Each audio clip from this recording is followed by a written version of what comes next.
Сәлем достар, сіздер менен Наргиз. Бүгін мен сіздерге саңырауқұлақтан және руккола шөбінен жасалынған пиццаның рецептісін ұсынамын. Менің Instagram парақшама тіркелуді ұмытпаңыздар. Қажетті құрамдарды бәрін видеоның астындағы описанияға жазып шығамын.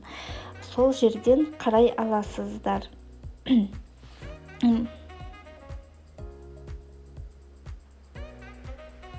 Ең алдыменен ыдысқа жылы суымызды және де қопсытқышымызды қосып, тұз және де қантымызды жақсылап венчикпенен араластырып аламыз. Енді өсімдік майын қосамыз. Жақсылап тағы да венчикпенен араластырып, 3-4 бөлікке бөліп, ұнымызды қосамыз. Енді жұмсақ қамыр илей бастаймыз. Осылай қамырымызды илеп біткеннен кейін коврикке кішкене ұн сеуіп, нанымызды басып аламыз. Содан кейін 30 минутқа жылы жерге қойып қоямыз.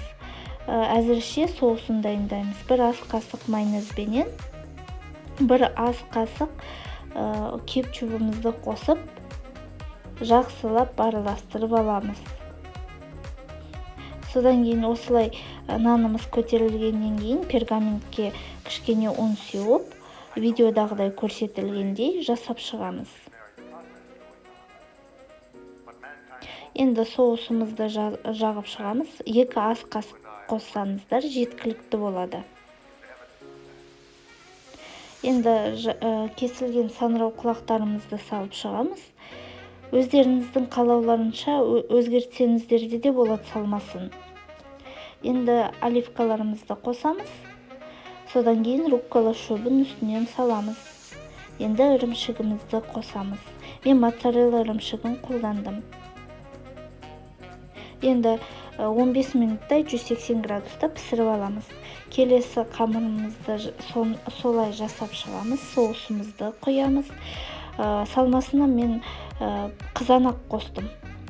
Содан кейін қалған саңырауқұлағымызды, оливкамызды және де руккола шөбін,